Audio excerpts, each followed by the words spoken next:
자, 이제 하나님 말씀 함께 나누도록 하겠습니다. 로마서 12장 18절에서 19절 손을 내밀 때와 모을 때라는 제목으로 하나님 말씀을 함께 나누도록 하겠습니다.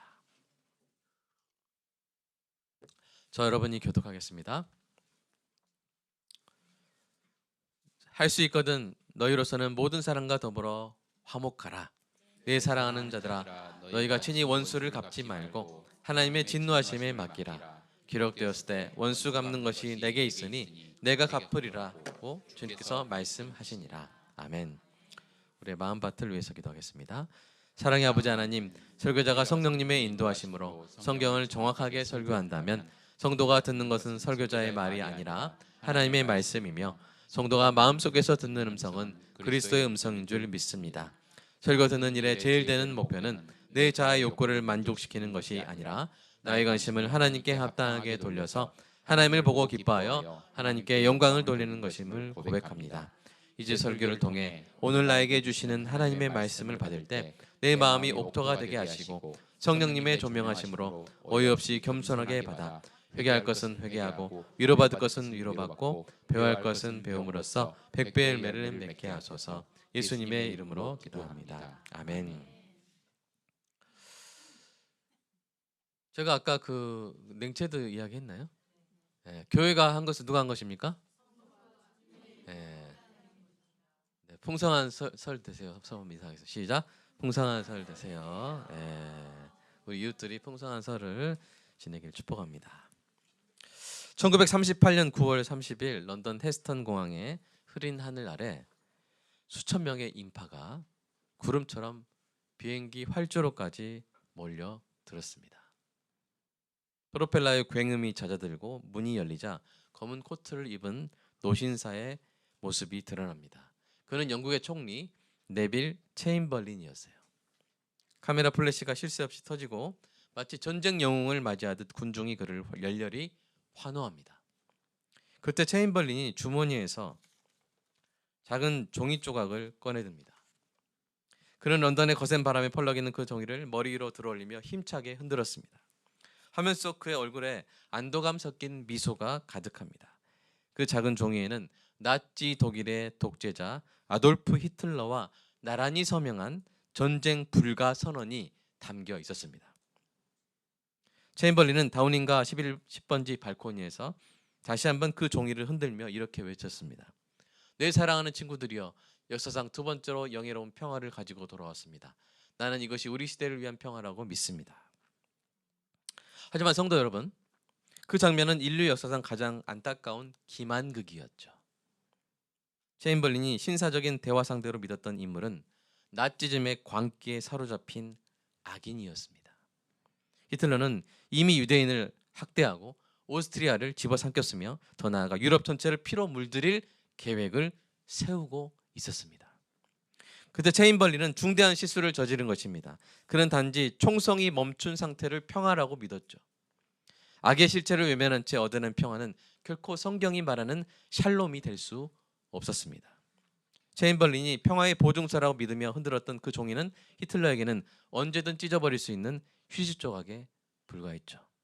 실제로 체인벌린이 그 종이 조각을 흔든 지 불과 6주 뒤에 1938년 11월 9일 나치 돌격대가 독일 전역에 유대인 상점과 회당을 불태우고 수많은 유대인을 살해하거나 수용소로 보낸 수정의 그 사건의 이름을 수정의 밤이라거든요. 그 수정의 밤 사건이 일어납니다.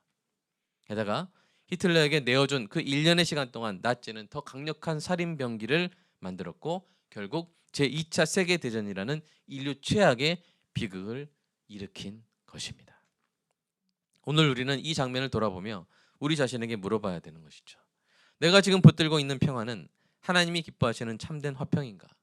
아니면 공의와 진리를 포기한 대가로 얻은 체인벌린의 종이 조각에 다를 바 없는 것인가? 로마서 12장 18절은 뭐라고 합니까? 할 수 있거든 모든 사람과 더불어 화목하라고 명하지만 여기에는 하나님과의 화평이라는 엄중한 우선적 가치가 있습니다. 진리를 거부하고 생명을 파괴하는 악인과 손을 잡는 것은 18절 명령의 본뜻이 아니죠. 최선을 다했음에도 상대가 나치 독일처럼 평화를 거부하고 무고한 피를 흘리는 악을 고수한다면 우리는 그 다음 단계인 19절로 넘어가야 합니다. 물론 우리는 19절의 지침대로 직접 복수하는 대신 하나님의 공의로운 심판에 모든 것을 맡겨야 합니다. 제가 이제 서론에서 본론의 내용을 미리 다뤄가지고 살짝 어렵죠.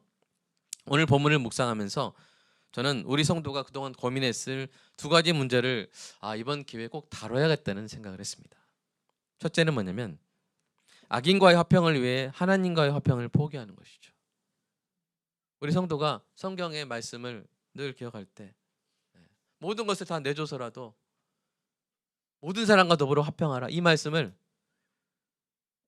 너무 오해를 해가지고 하나님과의 화평을 포기하면서까지 악인과 화평을 유지해야 하는 것처럼 그렇게 고민하고 있지는 않은가. 그래서는 안 됩니다. 우리는 언제나 하나님과 화평을 우선하고 그 하나님과의 화평을 지키는 울타리 안에서 사람과의 화평을 위해 애써야 할 줄로 믿습니다. 둘째는 악인과의 화평이 불가능해졌을 때, 최선을 다하고 이제 더 이상 불가능해졌을 때 그 문제의 해결을 위해서 하나님의 일반 심판, 오늘 본문에서 다루겠지만 하나님의 일반 심판, 즉 국가의 사법 작용에 의지하는 것에 대해서 죄책감을 갖는 거예요. 동료 시민에게 총을 겨눈 권력자를 사법부의 재판에 붙이는 일에 대해서 죄책감을 가져야 할까요? 우리의 소중한 사람에게 끔찍한 폭행을 가한 사람을 경찰에 고발하는 것을 금해야 합니까? 우리가 그리스도인이란 이유로 많은 사람에게 악을 행하고 있는 사람을 무조건 봐주고 어떤 처벌도 해서는 안 될까요? 여러분이 입은 부당한 피해에 대해서 손해배상 소송을 제기하는 것은 성경의 명령을 어기는 일입니까? 이런 문제들에 대해서 고민해 보신 적이 있죠. 특히 착한 성도들. 어떤 법정 소송도 나는 하면 안 된다. 다 용서해주고 다 내줘야 되고. 그런 것이 아닌가. 그리스도인은 그런 거 하면 안 되는 거 아닌가. 그런 고민을 해보신 적이 없어요? 있어요? 분명히 있습니다. 이런 문제들에 대한 성경적인 지침은 무엇인지 궁금하시죠? 오늘 본문을 잘 살펴보고 이런 문제들과 관련된 각 영역이나 단계에서 적용해야 할 성경적인 지침을 잘 분별하여 하나님의 뜻이 이 땅에서 이루어지고 하나님의 평강이 여러분 마음에 충만하게 되기를 주님의 이름으로 축복합니다. 자, 첫 번째 18절의 지침과 적용 단계예요. 18절과 19절에 적용되어야 될 지침이 달라요. 영역이 다르고 단계가 다릅니다. 자, 18절은 뭐라고 말합니까? 우리에게 명령하죠. 모든 사람과 더불어 화목하라. 우리가 사랑하는 예수님은 평강의 왕이십니다. 그러므로 그리스도인을 네 글자로 하면 뭐예요? 예수 사람, 그리스도, 예수 사람. 그죠? 다섯 글자인 그리스도인을 네 글자로 하면 예수 사람이죠. 예수님의 사람. 우리는 예수님의 말씀대로 행해야 될 줄로 믿습니다. 뭐라고 말씀하셨어요? 읽어볼까요? 시작. 화평하게 하는 자는 복이 있나니 그들이 하나님의 아들이라 일컬음을 받을 것이며. 우리는 화평하게 만드는 자여야 됩니다. 우린 피스메이커예요. 피스메이커가 되어야 될 줄로 믿습니다. 이를 위해서 우리가 어떻게 해야 되냐면 잠언의 지혜에 귀를 기울여야 합니다. 잠언 10장 12절 한번 읽어볼까요? 시작. 미움은 다툼을 일으켜도 사랑은 모든 허물을 가리느니라. 미워하는 것을 하지 말아야 돼. 미움이 일어나지만 그것을 우리가 가라앉혀야 돼요. 두 번째, 시작. 미련한 자는 당장 분노를 나타내거니와 슬기로운 자는 수욕을 참느니라. 갑자기 불쑥 화는 내는 사람 있죠. 그러면 여러분이 있을 때 참 마음이 편해요, 불편해요? 급발진하면 안 돼요. 차도 안 되고 우리 마음도 급발진하면 안 돼요. 다스려야 돼요. 숨 한번 3번 쉬고 생각을 해보고 그 다음에 말해야겠죠. 그 다음에 잠언 15장 1절 시작. 유순한 대답은 분노를 쉬게 하여도 과격한 말은 노를 격동하느니라. 말을 부드럽게 하시길 축복합니다. 같은 말이라도 세게 하지 마시고 부드럽게 돌려서 좀 마음을 상하지 않게. 친한데 뭐 말 세게 되는 거 아닌가 이렇게 생각했는데 친할수록 마음이 열려 있어요. 속살이 이렇게 드러나 있어요. 거기다 대고 푹 찌르면 돼요, 안 돼요? 안 되는 거예요. 오히려 우리가 사이가 안 좋고 그런 사람이 말하는 건 별로 우리에게 영향 안 끼치면, 왜냐하면 우리가 갑옷을 입고 있기 때문에. 친하니까 마음이 다 열려 있는데 거기다가 함부로 하는 말 해버리면 안 되는 것이죠. 그 다음에 말씀 읽어볼까요? 시작. 허물을 덮어주는 자는 사랑을 구하는 자요 그것을 거듭 말하는 자는 친한 벗을 이간하는 자니라. 예. 과거에 했던 잘못, 좀 부족한 거, 예. 그거 자꾸 말하면, 부부 사이에도 여러분 자꾸 말하지 마세요. 한번 말해서 거기서 끝내는 겁니다. 그 임신했을 때 딸기 안 사준 거 지금까지 30년 후에도 말하면 얼마나 힘들어요. 돌아가 사줄 수도 없고 타임머신도 없는데, 그죠? 예. 그냥 한번 말하면 거기를 끝내고 거기서 해결하고, 예. 거듭말하지 않는 것이죠. 그리고 이제 이간질하는 것은 정말, 예, 화평을 깨는 것입니다. 좋게 말해주는 은혜의 길을 초보합니다. 사이를 간을 내려고 하지 마시고, 여러분이 그런다는 게 아니라, 예, 우리가 이 성경이 금하는 것들을 우리가 기억하면서 서로 사이가 좋아지게 바라는 저 여러분 되기를 간절히 소망합니다. 다음에 잠언 17장 시작. 다투는 시작은 둑에서 물이 새는 것 같은 즉 싸움이 일어나기 전에 시비를 그칠 것이니라. 괜히 시비를 걸면 안 돼요. 이 금이 새기 시작하면 구멍이 커지고 둑이 무너지기까지 하죠. 그래서 우리 교회는 평가회를 안 합니다. 뭐 수련회 평가회 이런 거 안 해요. 옛날에 우리가 수련회 가면 매일 평가회를 했어요, 밤에.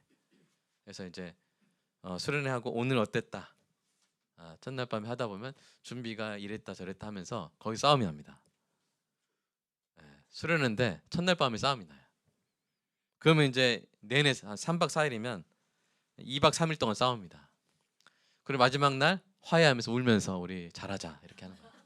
여러분, 수련회를 왜 그렇게 지내죠? 처음부터 은혜 받아야 되는 거 아닌가요? 다음에 잘하자 계속 그래요, 수련회 가서.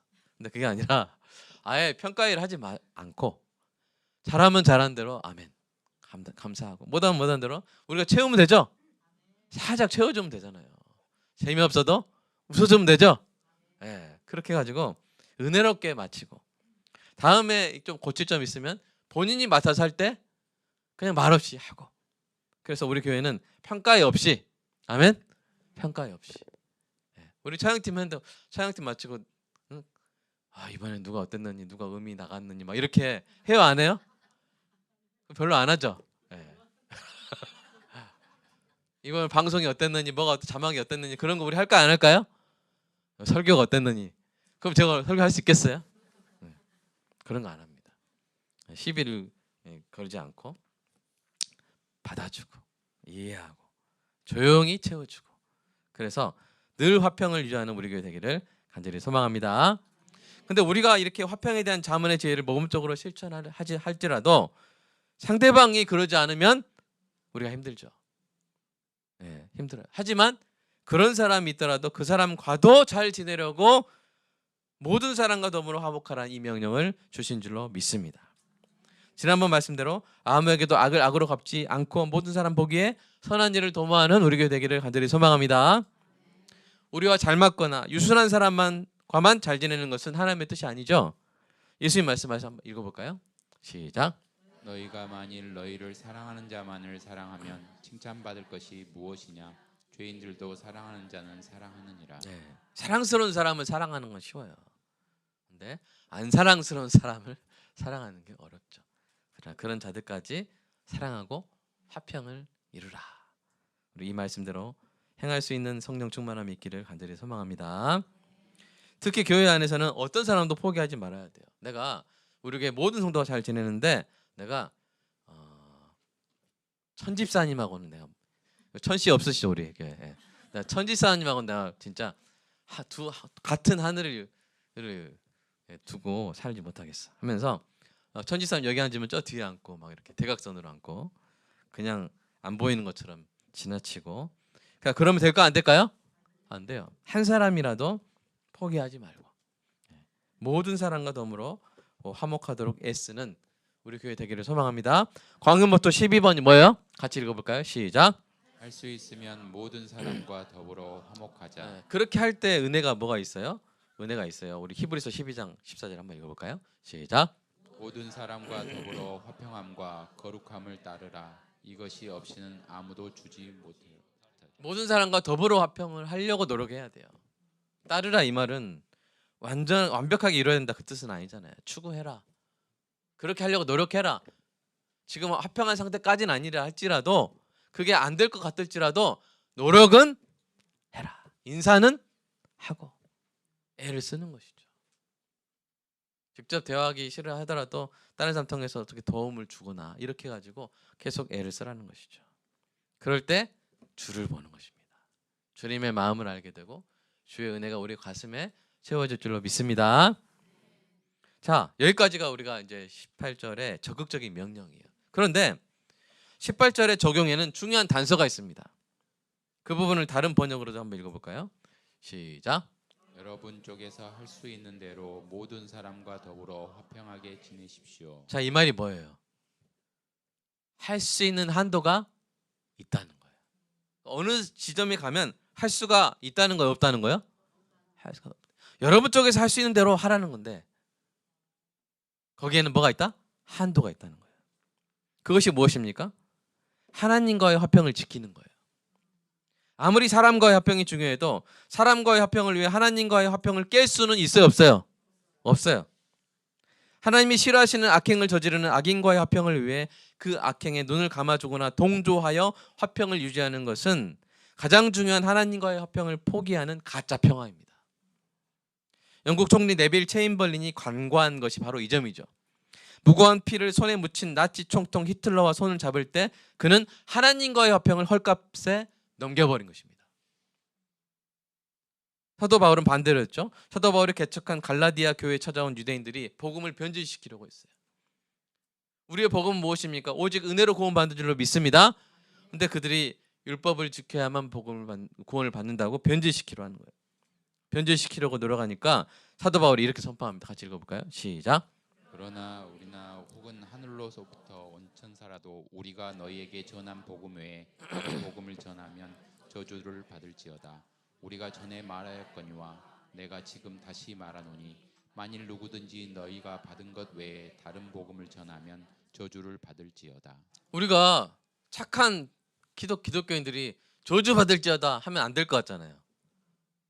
그죠? 저주를 선포하면 안 될 것 같잖아요.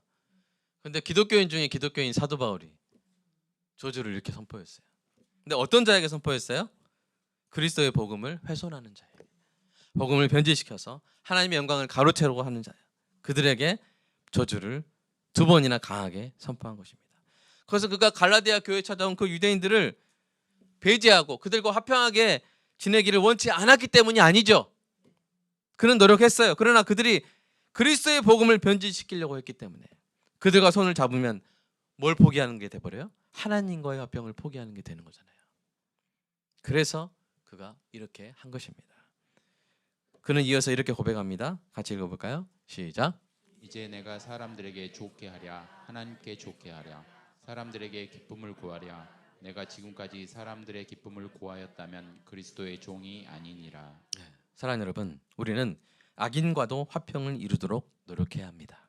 그러나 그렇게 하기 위해서 하나님과의 화평까지 포기해야 되는 상황에 이른다면 그런 어리석은 교환은 하지 말아야 되는 것이죠. 그러면 안 돼요. 엿바꿔 먹는 거예요. 집안의 중요한 세간살이를 팔아서 엿을 사는 것과 똑같아요. 그 영역, 하나님과의 화평을 포기해야만 악인과 화평을 이룰 수 있게 되는 그 영역, 그 단계에서는 이제 18절이 아니라 19절을 적용해야 되는 거예요. 이 넘어가는 거예요. 이 분기점을 잘 분별하는 지혜가 우리 모두에게 있기를 간절히 소망합니다. 그럼 19절로 넘어가 볼까요? 19절은 뭐냐면 내 사랑하는 자들아 너희가 친히 원수를 갚지 말고 하나님의 진노하심에 맡기라는 거예요. 자, 19절의 지침에서 우리가 맨 처음 접하는 것은 뭡니까? 사적 복수를 하지 말라는 명령입니다. 물론 악인의 공격이 현재 진행형이라면 우리는 어떻게 해야 돼요? 공격을 회피하거나 정말 어쩔 수 없는 경우는 정당방위를 해야 됩니다. 긴급 피난을 해야 돼요. 국가 간에도 국민과 영토가 침략을 당했을 때 국방부 장관이 그리스도인이라고 해서 야, 왼뺨을 맞으면 오른뺨을 돌려줘야지. 우리가 반격하면 되겠냐? 우리 국방부 장관이 그런 결정을 하면 이윤관 지사님은 어떻게 하시겠어요? 어떻게 느끼시겠어요? 깝깝하죠? 그러니까 할 말이 없으신 거예요 지금. 국방부 장관이 그런 거 기독교인이라 그러면 돼요 안 돼요? 마땅히 방어 작전에 나서야 하는 것입니다. 그러나 악인의 공격이 끝나고 완전히 제압당하여 추가적인 공격의 여지가 없을 때 우리가 스스로 복수하는 것은 해결책이 아니라는 거예요. 복수는 복수를 부르고 자신을 해야 하는 양날의 검이며 우리 마음을 분노의 불구덩이에 던지는 일이기 때문입니다. 자, 그러면 어떻게 해야 됩니까? 두 번째, 어떻게 해야 돼요? 하나님의 진노하심에 맡게 한다는 거예요. 여기서 중요한 것은 하나님의 진노하심이 어떻게 나타나느냐 하는 거예요. 이 진노하심은 두 가지 방식으로 나타납니다. 첫 번째 뭐예요? 하나님의 특별 심판. 이는 하나님이 질병이나 사고나 최후 심판을 통해 악인을 직접 벌 주시는 거예요. 하나님의 이 특별 심판에는 결코 오판이나 비리가 없습니다. 악인이 승승장구하는 것 같아도 결국 하나님의 심판을 받게 될 것을 구약과 신약이 이렇게 선포하죠. 각각 읽어볼까요? 시작. 그들이 실족할 때에 내가 보복하리라. 그들이 환난 날에 가까우니 그들에게 닥칠 그 일이 속히 오리라. 네. 하나님이 하신다는 거예요. 하나님이 보복하실 줄로 믿습니다. 히브리서 기자는 이렇게 말했어요. 읽어볼까요? 시작. 살아계신 하나님의 손에 빠져 들어가는 것이 무서울지니라. 네. 여러분, 악인이 사람의 심판을 요리조리 피해갈지라도 법꾸라지처럼 그럴지라도 하나님의 때에는 반드시 걸려 넘어질 것이고 그때 하나님이 반드시 심판하실 것입니다. 차라리요, 여러분, 사람 손에 빠지는 게 나아요. 사람 손에 빠지는 게 나아요. 여러분, 예를 들어서 누가 잘못했는데 우리 보배한테 맞는 게 낫겠어요? 저한테 맞는 게 낫겠어요? 보배한테 맞는 게 낫겠어요? 보배가 아무리 세게 때려도 그게 많이 아프겠어요? 사람 손에 빠지는 게 낫습니다. 근데 그것도 안 맞겠다고 요리조리 막 미꾸라지처럼 빠지면 어떻게 돼요? 하나님 손에 빠져 들어가는 거예요. 우리의 모든 상상을 뛰어넘는 끔찍한 형벌을 받게 될 것입니다. 여러분, 하나님의 진노하심에 맡기기 바랍니다. 다윗도 그랬어요. 다윗이 정말 참 온유해 보이잖아요. 근데 배은망덕하고 인면수심인 이 악인으로 인해서 괴로울 때 이렇게 기도했어요. 놀라지 마시고 한번 읽어볼까요? 시작. 그의 연수를 짧게 하시며 그의 직분을 타인이 뺏게 하시며 그의 자녀는 고아가 되고 그의 아내는 과부가 되며 그의 자녀들은 유리하며 구걸하고 그들의 황폐한 집을 떠나 빌어먹게 하소서. 너무 실감나지 않나요? 빌어먹게 하소서. 이거 누구 기도예요? 다윗의 기도예요. 우리가 크리스찬 이렇게 기도하면 안 된다는 느낌이 확 들잖아요. 근데 크리스찬 중이 하나님의 그 자녀 중에 자녀인 누가 이렇게 기도했다고요? 다윗이 기도했다고요. 맡긴 것이죠. 하나님께 직접 안 치고 맡긴 것이에요.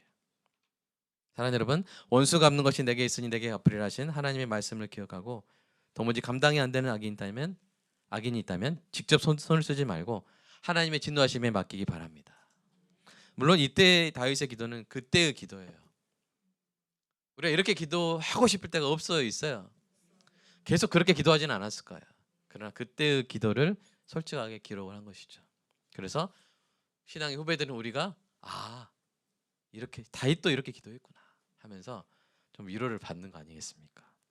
자, 문제는 하나님의 심판에는 일반 심판도 있다는 사실이에요. 거기에 대한 인식입니다. 일반 심판도 있다는 것이 문제가 아니라 일반 심판도 있다는 것을 모르는 게 문제예요. 일반 심판은 하나님의 일반 은총으로 허락하신 국가의 사법체계의 수사, 재판, 처벌의 과정을 말합니다. 여러분, 병에 걸렸을 때 또는 다쳤을 때 안수기도만 받고 병원에는 안 가도 됩니까? 피가 철철 나는데 가야 됩니다. 꼬매야죠. 성경은 일반 은총의 산물인 약도 바르면서 기도를 받으라고 했어요. 같이 읽어볼까요? 시작. 너희 중에 병든 자가 있느냐? 그는 교회의 장로들을 청할 것이요 그들은 주의 이름으로 기름을 바르며 그를 위하여 기도할지니라. 당시 기름, 올리브 기름은 약이었어요. 연고였어요. 바르면서 기도하라고 했어요. 건강에 문제가 있을 때 하나님이 일반 은총으로 주신 의술의 도움을 받아야 하듯 관계에 문제가 있을 때에도 우리가 일상적으로 도움을 받을 수 있는 하나님의 선물이 있습니다. 그게 뭐예요? 바로 국가의 사법 작용인 것이죠. 재판이에요. 이 점을 사도 바울이 다음 장인 로마서 13장에서 강조하죠. 한번 읽어볼까요? 시작. 통치자는 여러분 각자에게 유익을 주려고 일하는 하나님의 일꾼입니다. 그는 하나님의 일꾼으로서 나쁜 일을 하는 자에게 하나님의 진노를 집행하는 사람입니다. 예. 12장 19절은 하나님의 진노하심에 맡기라고 했고 13장 4절에서 통치자 즉 사법의 영역에서는 뭐예요? 재판관이죠. 재판관이 하나님의 진노를 뭐 한다고요? 집행하는 사람입니다라고 명시했어요. 그렇다면 결국 성도가 18절의 단계에서 지나서 이제 화평하려고 했었는데 안 되는 그 단계에서 지나서 19절의 단계에서 악인을 하나님의 일반 심판에 맡기는 것은 결코 잘못이 아닌 거예요. 오히려 로마서 말씀대로 한 하나님의 주권을 인정하는 신앙적 결정이 되는 것입니다. 그러므로 악인에 대한 조치를 하나님이 허락하신 사법 작용에 맡길 때 죄책감을 느낄 필요가 없습니다.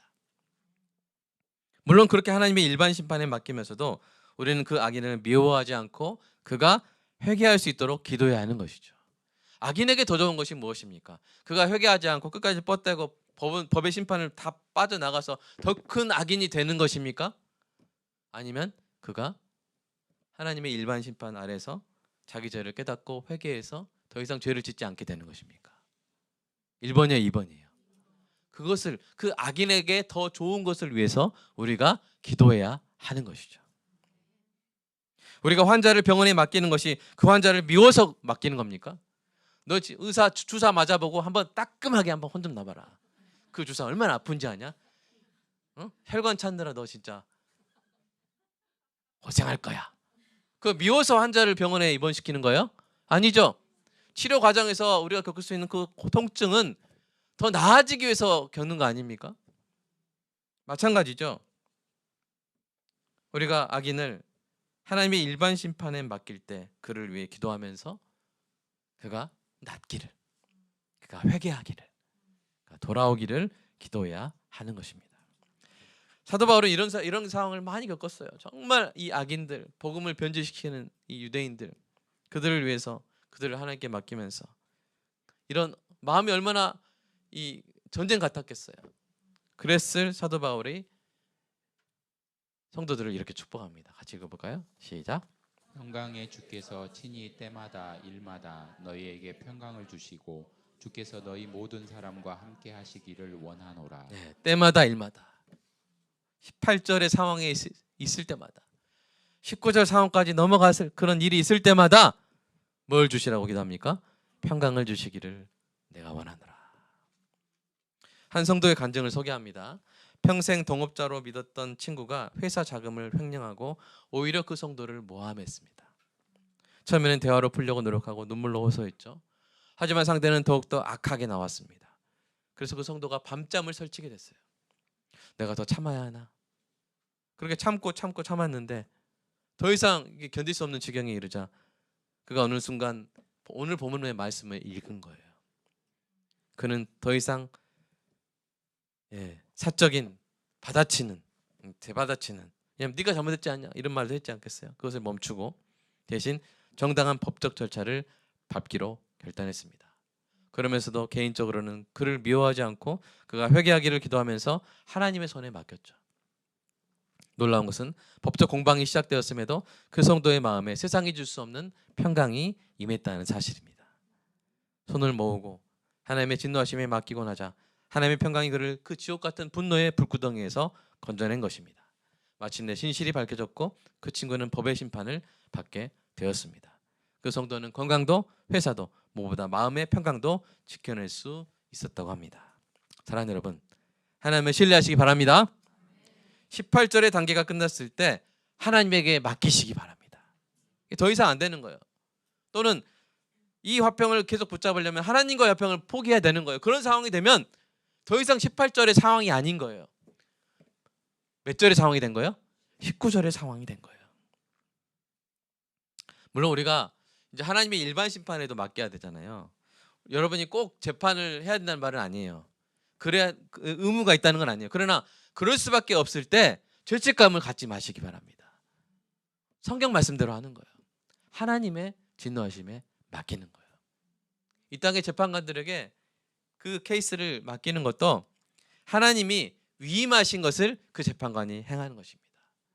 로마서 13장에서 그것을 명시하고 있잖아요. 우리가 이어서 공부하게 될 것이지만, 그러나 이제 문제가 있습니다. 국가의 사법 체계가 늘 건강한 것은 아니죠. 이 판사가 늘 아닙니다. 어찌어찌 일반 심판을 피한 악인들이 있을 수 있어요. 그러나 그들은 어떻게 돼요? 하나님의 특별 심판을 받게 되는 거예요. 일반 이 사람들은 3심제죠. 1심, 2심, 3심. 근데 우리가 하나님께 맡기면 4심제입니다. 그 위에 하나님의 특별 심판이 있어서 피할 수가, 숨길 수가 없어요.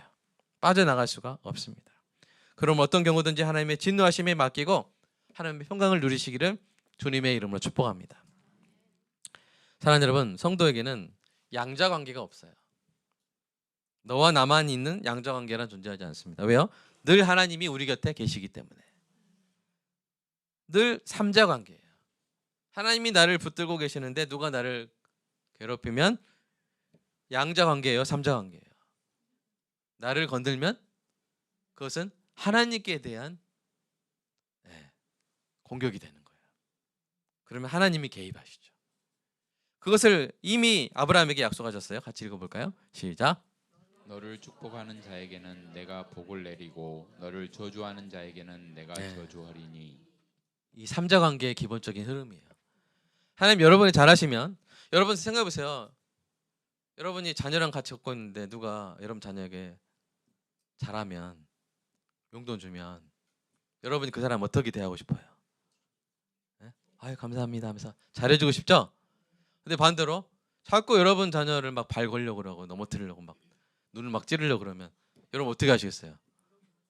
야 네가 당해라 그러시겠어요? 아니죠. 보호하고 그 악을 제재하려고 하겠죠? 하나님이 아브라함에 그런 약속을 주신 거예요. 야 너한테 누가 잘하면 내가 잘해줄 거야. 너한테 저주하면 내가 저주할 거야. 그런데 이때 이 저주라는 단어는 다른 단어예요. 두 단어가. 첫 번째 저주라는 단어는 말로 이렇게 멸시하고 이렇게 말 그대로 저주하는 거예요. 근데 두 번째는 언어가 다릅니다. 이건 심판이에요. 너에게 저주한다는 내가 뭐하리라? 심판하리라. 다른 단어예요. 그러니까 이 저주는, 앞에 있는 저주는 효력이 별로 없는 저주예요. 사람의 저주예요. 그러나 뒤에 말한 내가 심판한다는 것은 그거는 확실한 약속이 있는 하나님의 무거운 말 그대로의 처벌을 의미하는 것이죠. 이렇게 삼자 관계 안에 있음을 믿으시기를 주님의 이름으로 축복합니다. 왜요? 여러분은 아브라함의 후손이기 때문이에요. 무엇으로 인해 아브라함의 후손입니까? 예수를 믿음으로. 아브라함의 참된 후손이 된 줄로 믿으시기 바랍니다. 이렇게 우리가 삼자 관계 안에 있음을 늘 기억할 때 비로소 때마다 일마다 하나님의 평강을 누릴 수 있게 되는 거예요. 왜요? 나 혼자 당하는 게 아니에요. 하나님이 보고 계시죠. 그래서 19절의 단계에서도 친히 원수 갚을 필요가 있어요? 없어요? 없어요. 나한테 맞는 것보다 하나님께 맞는 게 더 아파요. 하나님의 진노하심을 맡길 수 있는 단단한 여유를 누릴 수 있게 되는 것입니다. 이 삼자 관계의 기반 위에서 늘 행하시기를 주님의 이름으로 축복합니다. 누군가 여러분에게 악을 행할 때, 그 다음 보여주세요. 오늘 설교를 정리했어요. 첫 번째, 여러분에게 악을 행할 때 18절의 단계, 아직 18절의 단계죠. 그래도 화평을 위해서 노력하시기 바랍니다. 손을 내밀어서 화목을 청하십시오. 그러나 이 18절의 단계가 넘어가 버린 거예요. 이제는. 그럼 19절 단계에 갔을 때는 어떻게 해요? 손을 모으는 거예요. 하나님의 심판에 맡기십시오. 여러분 이걸 잘 구분하시기 바랍니다. 내가 지금 18절의 단계에 있는지 19절을 적용해야 될 단계에 있는지. 18절 단계에서는 어떻게 하라고요? 손을 내미는 거예요. 19절 단계에서는 어떻게 하냐? 손을 모으는 거예요. 내가 지금 치는 게 아니라 모으고 하나님께 맡기는 것입니다. 이렇게 18절과 19절의 영역이나 단계에 따라 손을 내밀 때와 모을 때, 애쓸 때와 맡길 때를 구별하여 늘 하나님의 평강을 누리시기를 주님의 이름으로 축복합니다. 이 시간 눈을 감고 한번 생각해 보십시오. 18절의 단계에서 여러분이 화평을 위해 애쓰고 있는 사람이 있습니까? 그 사람을 더 품고 화평의 손을 계속 내밀 수 있도록 하나님의 사랑을 부어주시라고 기도하시기 바랍니다.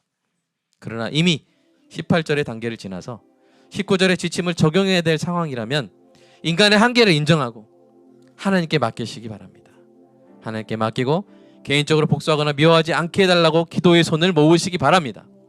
하나님의 일반 심판이든 특별 심판이든 선하고 의로우신 하나님께서 옳게 행하실 줄 믿고 부디 그 사람이 늦기 전에 회개하는 은혜가 있게 해달라고 그를 위해서 이 시간 함께 기도하겠습니다.